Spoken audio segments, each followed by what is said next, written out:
Hello, and welcome back to Introduction to Genetics and Evolution.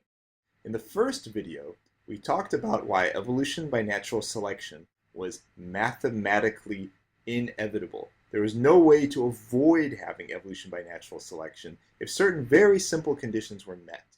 We also talked about one famous example of evolution by natural selection, that of color change in the peppered moth in Great Britain and other parts of the world. Now, it may surprise you to learn after seeing that video that in many parts of the world, people don't believe in the truth of evolution. Let's talk a little bit about some of the historical challenges there and some of the issues that people are facing, particularly in the United States. Now, one of the most famous examples of opposition to evolution is the Scopes monkey trial from the 1920s. In the United States state of Tennessee, they passed a law called the Butler Act, which made teaching evolution in public schools unlawful. Now, one teacher challenged this law. His name was John Scopes. He went into his classroom, taught evolution in a very public forum. He was taken to court as a result of this, and in a very highly publicized trial, as you can see from some of these headlines. Evolution trial, opened by prayer, judge has a Bible. It brought out all the people who are against evolution on one side and for the teaching of evolution on the other side. Now, John Scopes did actually violate the law. As a result of that, he was actually found guilty. However, trivializing this law and showing how ridiculous it was, he was fined a mere $100, which was not that much money. So this was actually a big victory for the pro-teaching evolution community. Now, the prosecutor, the person who was basically trying to send him to jail, was William Jennings Bryan, who had previously run for president of the United States. He was extremely disappointed. He lost his chance to give a very impassioned speech against evolution. So this was a big victory. Now you may be thinking, well, this was 100 years ago. Does this kind of thing still actually happen today? The answer is yes, and not just in the United States either. Now, long after the Scopes monkey trial here, now in the 2010s, we see there are many other examples of hostility towards this fundamental piece of biology known as evolution. In the United States state of Louisiana, in Livingston Parish in 2010, we have Creation Science Genesis. School system looks into teaching anti-evolution. Again, people in the public are wanting to dictate how schools are talking about this scientific discipline. These are people who don't necessarily have training in science, but they're wanting to dictate which pieces of science are taught and which pieces are not taught, and sometimes interjecting things which are not science into that. And this problem is not exclusive to the United States. So you'll see in 2012 in Nature, they reported that South Korea had publishers set to remove examples of evolution from high school textbooks. Not only failing to include examples of evolution, but actually removing ones that were actually already in textbooks. That is very dramatic. That shows this incredible hostility towards fundamental piece of science. And the same thing is happening around the same time in the United States state of Kansas. Again, they were headed for another debate over evolution. Say another debate because there was a very highly publicized debate about evolution in one school board in Kansas from the year 1999. Now again, there's a lot of variation among countries in terms of how readily the citizens there accept the truth of evolution and accept the teaching of evolution, particularly in public schools. In the next slide, I'll show you a survey of particularly European countries and the United States of their acceptance of evolution. So this was a survey done in 2005. The red bars indicate people who, when asked about the truth of evolution, said that evolution is, quote, false. The blue bars are people who, when asked about the truth of evolution, said evolution was true. So when you look at this, in Iceland we have very high acceptance of evolution. About 80% say it's true, maybe 10% say it's false, and 10% are uncertain. As you see, looking at a lot of the Western European countries, France, United Kingdom, again, fairly high acceptance of the truth of evolution. Down near the very bottom, we have the United States here, where about 40% of people surveyed said that evolution was true. Fewer than half said evolution was true. This is one of the foundational pieces of biology, and less than half of people surveyed said it was even true. 40% also said it was false, and 20% said they were uncertain. This is really shocking. And again, there's a lot of variation in other countries. I'm sure if you survey other places, you will find several countries that have even lower acceptance of the truth of evolution. But again, you'll see a lot of variation place to place. They may be thinking, well, 2005 was quite some time ago. Maybe things have improved. Nope. 2009, we have even lower acceptance of the truth of evolution. So why are we still talking about this? This is the question I want to pose to you. Well, within the scientific community, there is absolutely no debate about the truth of evolution.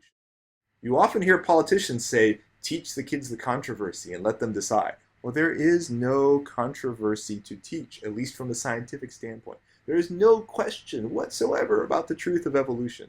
The only debates that exist about evolution are about the relative importance of different forces on particular cases. So, did the shape of my ear evolve more by an action of natural selection, or did it evolve more by random forces? That's the only kind of debates that exist. There's definitely no debate about the truth that evolution has happened, or the truth that evolution by natural selection has happened many, many times. In this context, evolution is both a theory and a fact. Now, this may sound confusing because people sometimes use the word theory very loosely, and it's not the way they use it in a scientific setting. So what do we mean when we say a scientific theory? What is a scientific theory? Well, a scientific theory is what happens when you make a hypothesis, which is an educated guess, and then verify and accept it as true through testing. Right? So you have a hypothesis, which is basically an educated guess, right? And then you test it, and if you test it and it supports the argument that you're making, then it becomes accepted as true and accepted as a theory. In fact, hypotheses have to be accepted multiple times by detached groups of researchers before you can really consider it a general theory that people accept. And at that point, it would still be far below the level of acceptance for evolution. And there's so much evidence for it. We'll talk about that in one of the subsequent videos. Now, interestingly, although there's a lot of criticism about evolution as a theory, people call it just a theory quite often, particularly in the United States, there are a lot of other theories out there that don't get this sort of response. Here are a couple of examples for you. Gravity is just a theory. Whereas if I get up and stand on my desk and jump, I think you all are pretty certain that I'm going to go down and not up. So it's a theory which there is a lot of support for, just like evolution. Atoms, up until recently, nobody had seen them, but we still had the atomic theory, and you've seen what's happened from it. You go back far enough in time, germs, before people could actually see them, were a theory, right? That, people could argue the reason this person is getting sick is because of witchcraft, rather than saying that there's microorganisms that are transmitted from sick people through their breathing and their sneezes to other people. So there's, again, this idea that because it's a theory, it's not been proven yet. But in fact, evolution has been proven multiple times by detached groups of researchers. Now, part of the resistance comes from this appearance of design. That when you look at the world around us, things seem amazingly well suited to the environment that they're in. Here's an excerpt from Jerry Coyne's book, Why Evolution is True, which is recommended for this class. Species seem intricately and almost perfectly designed for living their lives. That's Jerry Coyne, by the way, over there. This appearance of design is what makes people think, okay, this can't be from something impersonal like evolution by natural selection, but there has to be something guiding it. But in fact, natural selection causes this appearance of design. We'll talk about this a little bit more later on. I encourage you, by the way, in the meantime, to look at this video on YouTube. This video shows the example of the lampsilus mussel. This is this right here. If you look at this right here, next to the lampsilus mussel, that is not a fish. That is actually part of the lampsilus mussel. That is a lure that sticks out from it, and the mussel waves it around to draw in other fish. When other fish come, it spits out its young into their gills, and they clamp onto their gills and develop inside the fish. So this is something that seems amazing when you see it, but it's something that happened as a result of natural selection. Now you may be wondering, why am I pushing this so hard? Why does it matter? How does studying evolution help humanity? This is the question I want to pose to you. Now let me start this section by talking briefly about one medical application. We'll come back to this topic for an entire lecture later on in the semester. So one medical application where we can see the action of evolution by natural selection is in what's happened with antibiotic resistance. Back in the 1920s, penicillin was discovered to be an antibiotic chemical. That basically, by taking penicillin, you could prevent infections from staph bacteria. This was amazing. And this was the reason this is pushed in this particular slide here is because during World War II, you could say, thanks to penicillin, this injured soldier won't die from staph infections and he will come home. As a result of this, penicillin was mass produced first around 1943. It was the wonder drug. Things changed, though, very shortly after that. In 1947, the first resistant strain of staph was discovered. That even when penicillin was applied to the patient, the staph bacteria did not die. This was cause for some concern. That concern became much greater very shortly after that. By 1950, 40% of staph isolates were resistant to penicillin. 40%, that's almost half the time. It didn't matter if you took penicillin or not. By 1960, 80% of staph isolates were resistant to penicillin.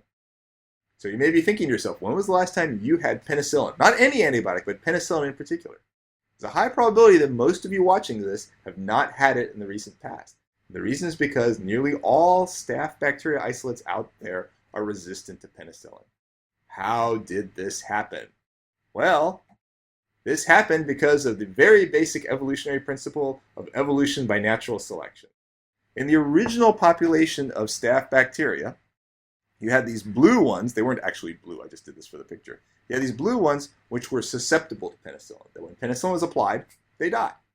You had a very small fraction of red ones which were actually resistant to penicillin. So when the antibiotic was applied, tons of people all over the world were taking it. Sometimes when they didn't need to take it, there was no competition for the resistant strain. All the blue ones were killed off. The red ones there by itself, it was able to spread. And what's happened? This is more like what the population of staph bacteria looks like in the world today. Virtually all the strains out there are resistant to penicillin. The reason for this, and the lesson to be learned here, is that antibiotics were, and very often are, still overprescribed. By taking antibiotics when you don't need them, you actually make the population of staph in the world more resistant. And that makes it harder for the people who actually do need the antibiotics. So it's very important to only take antibiotics when you really need them. Don't take them as a precautionary thing. It's very bad. There's another problem from antibiotics that I want to introduce briefly, and this also has to do with evolution. Humans have co-evolved with many bacteria. We actually have bacteria that synthesize our vitamin K. This is an essential vitamin for us, and bacteria within our bodies synthesize this. They also help us to resist invading organisms. Bacteria within our bodies help us resist invading fungi, for example. Many of the women out there will know that when you're taking antibiotics, you're much more likely to get a yeast infection. Again, it's because you're killing off the good bacteria, the ones that are helping you resist that yeast. So more generally, antibiotics kill the good stuff too. The consequences from this can be quite large. There was a 2011 study of irritable bowel syndrome. And what it shows here is that kids that had no courses of antibiotics had a fairly low risk of irritable bowel syndrome. As you had more and more antibiotic treatments, you had a higher and higher risk of irritable bowel syndrome. So again, antibiotics kill off the good stuff. The reason that we have good bacteria is because we have co-evolved with our bacteria. That we, over time, have developed this mutualistic relationship with them. Now, in the next couple of videos, I'll be talking about specific cases of evidence for evolution and examples that you can use to talk with your friends who may not know about them thus far. So I hope you'll join us, and thank you for coming.